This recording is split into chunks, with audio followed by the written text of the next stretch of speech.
DK넷 라디오 초대석입니다. 오늘 초대석에는 김원영 변호사께서 나와 계십니다. 안녕하세요, 김원영 변호사님. 네, 안녕하십니까? 네, 자, 저희가 교통사고의 법적 근거에 대해서 계속 알아보고 있죠. 네, 맞습니다.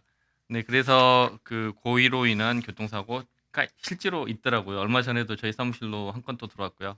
네, 아, 드문 경우인데 역주행 차량에 아, 하이웨이에서 역주행 차량은 그게 불가능한 이야기죠. 근데 이제 그렇죠. 하이웨이 역주행 차량에 당해서 남편은 잘 피하셨는데 아내가 뒤에 따라가시다 두 차로 따로 가시다가 이렇게 아, 당하신 경우인데 이제 아무래도 이상하다라고 네, 말씀을 하시는데 들어보니까 고의적인 경우였군요. 고의적인 경우 일공산이 굉장히 높더라. 네, 실제로 있더라라고 아시면 되겠어요. 네, 그리고 과실로 인한 불법행위 계속 보고 있죠. 네, 거의 99.99%가 대부분 다 고의로 사고를 내는 사람은 거의 드물죠, 그죠?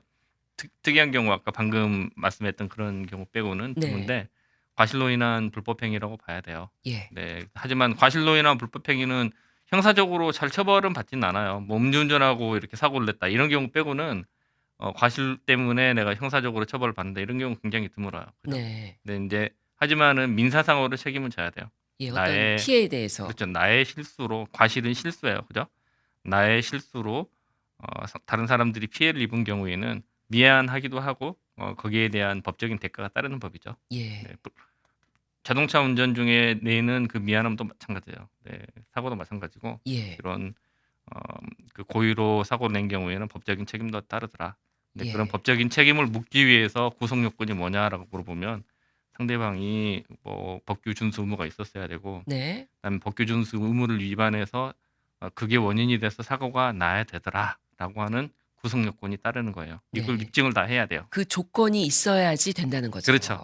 그래서 우리가 지켜봤던 게 듀리 지켜봤고요. 네, 법규 준수 의무. 네, 그다음에 이제 그거를 법규 준수를 위반했기 때문에 사고가 났다라고 하는 걸 입증해야 된다라고 말씀을 드렸고요. 예, 오늘은 그 사고가 났는데 데미지가 하나도 없으면 그거 뭐 그냥 사고만 낸 거죠. 그죠? 그러네요. 하지만은 그 데미지가 발생을 했어요. 데미지가 발생해서 이 데미지가 교통사고 때문이다라고 하는 거를 입증을 해야 돼요. 아, 그러니까 피해도 네, 반드시 그렇죠. 따라가야 된다는 네, 거네요. 그렇죠. 그걸 코제이션이라고 해요. 네, 예. 원인이 돼야 돼요. 그죠? 아, 내 피해에 대한 원인이 이 교통사고다라고 하는 거를 입증을 해야 돼요. 그죠? 예. 그러니까 뭐 몸이 다치거나 차가 망가지거나 그런 네, 것들의 피해가 바로 이 사건, 이 교통사고 사건 때문에 그렇다는 것을 네, 입증해야 네, 된다는 네, 말씀이시군요. 네, 그렇죠. 뭐 예를 들어 이제 요런 게 있을 수가 있어. 좀 이제 그 우스갯소리로 이렇게 드리는 말씀인데요. 이제 때로는 양심불량인 사람이 있을 수가 있어요. 그죠? 네. 예를 들어서 내가 벤틀리를 딱 새 차를 뽑았어요. 그죠? 네. 벤틀리를 뽑았는데 아내하고 어디 그 아내는 내 벤틀리에 다른 사람 못 태워 하고 예를 들어서 너 와이프 너 얘를 데리고 다른 차로 끌고 와. 나는 나 혼자 이 벤틀리 타고 갈 거야. 이렇게 하는 그 남편이 이제 이게 벌을 받을 일이죠. 그죠? 네. 네, 그래서 진짜로 벌을 받았어요. 아내가 열받아서 그래 너 가다가 스크래치나 한번 내버리려다 하고 진짜로 가다가요. 네, 예. 벤틀리 뒤에다가 스크래치를 빵 하고 냈어요. 예. 네, 많이 망가지면 돈이 많이 나오니까 살짝만. 네, 근데 이제 그 벤틀리를 몰던 이 아저씨, 네, 이제 새 차를 뽑은 이분이 이 아내가 이제 벤틀리에 이 양심 품고 스크래치를 냈는데 이거 내 돈으로 고치려니 너무 아깝잖아요. 그죠? 네. 네, 그리고 보험 처리하자니 이게 또 산더미처럼 보험료가 올 것 같고 이런 경우에 이제 기다렸어요. 누군가는 한 번 더 받겠지. 아, 네, 누군가는 한 번만 더 받아라. 똑같은 스팟에. 네, 그런 경우 네, 이제 뭐, 정말 사고가 났는데 네, 뭐 그 이전에 스크래치가 있었던 네, 거잖아요. 그 전에 예. 입은 스크래치가 이미 있었던 거죠. 예. 살짝 그 덴트가 있었어요. 그죠? 예.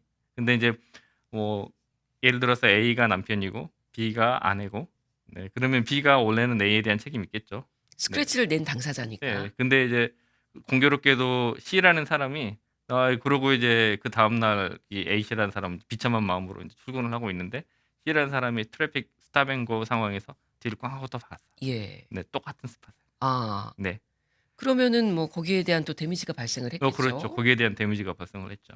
네, 그러면은 C라는 사람은 얼마를 물어줘야 돼요?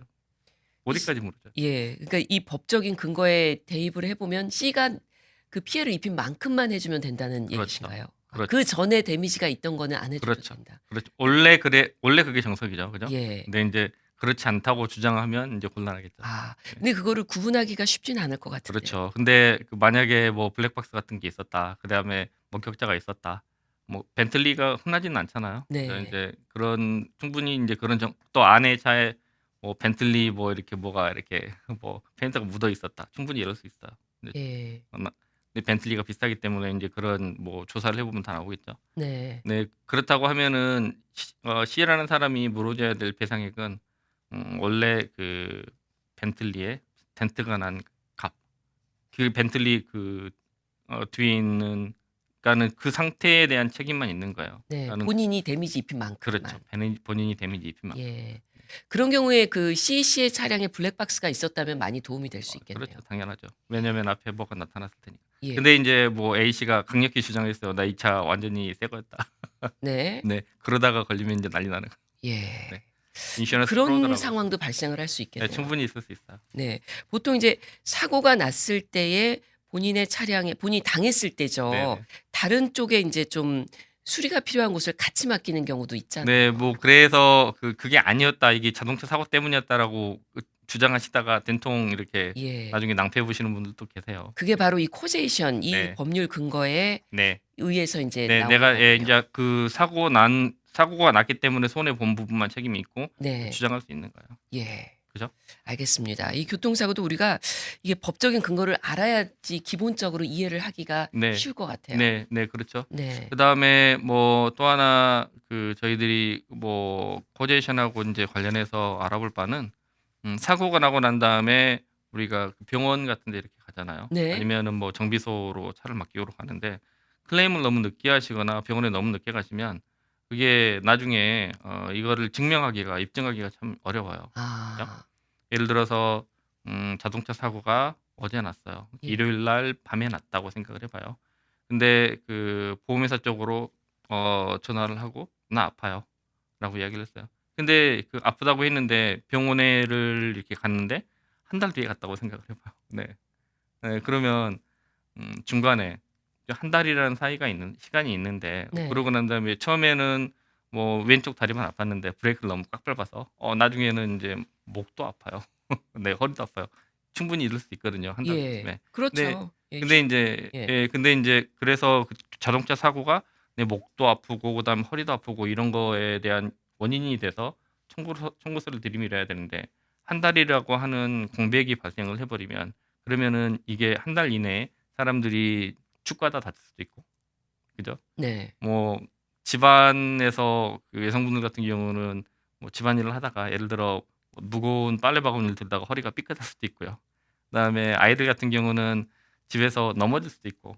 네. 그리고 충분히 인제 그 중간에 다른 이유로 부상이 발생할 수 있는 그런 소지가 많잖아요. 예. 네. 그래서 인제 우리가 점점점 우리가 강하게 주장을 할 수 있는 뭔가 이 그라운드를 자꾸 뺏기는 거예요. 네. 보험회사에서 뭔가 잘 들어주지 않을 수도 네. 있겠네요. 그 많은 이게 정말 말씀하신 것처럼 이 아픔이 이 통증이 교통사고로 인한 것이라는 증거를 대라 이럴 수 있겠네요. 입증을 해야 돼요. 예. 네. 너무 늦게 가면 너무 늦게 가면. 예. 네. 그래서 인제 그 법적으로는 상황말로는 intervening cause라고 하고요. 한국말로는 쉽게 풀이해 드리면 "너무 늦게 가면 그만큼 나한테 손해다. 입증을 못 예. 한다." 그럴 수 있잖아요. 처음에 좀 추돌 사고라든지 네. 그랬을 때 처음엔 통증을 안 느끼다가 네네. 시간이 좀 지난 다음에 네. 아플 수 네. 있는데 그래 충분히 그럴 수 있어요. 그래서 뭐 바로 뭐 이렇게 안 하면은 절대 안 된다 이거는 아니고요. 네. 일정 시간 이내에는 변호사들이나 아니면 그러니까는 내가 원고니깐 입증을 할 수 있도록 액션을 취해 주셔야 돼요. 예. 누가 강제로는 못 하죠. 본인이 네. 하는 거니깐. 네. 통증 톨러런스가 높은 분들은 통상 인제 이거 무시했다가 나중에 클레임 자체가 좀 어려운 경우도 있을 수 있어요. 네. 그러니까 쪼끔 통증을 느끼시면 바로 네. 좀 병원에 가시는 게 네네. 좋겠네요. 네. 그게 변호사들이랑 더 심해질 상의하시는 게 수도 좋아요. 있으니까. 네. 왜냐하면 나중에는 그게 안 돼요. 아. 네. 권리 자체를 다 잃어버리는 거예요. 그러니까 한마디로 이야기하면 "권리 위에 누워 잠자는 자는 보호받지 못한다."라고 하는 말씀 들어보셨죠? 이게 예. 유명한 그 법률 격언인데요.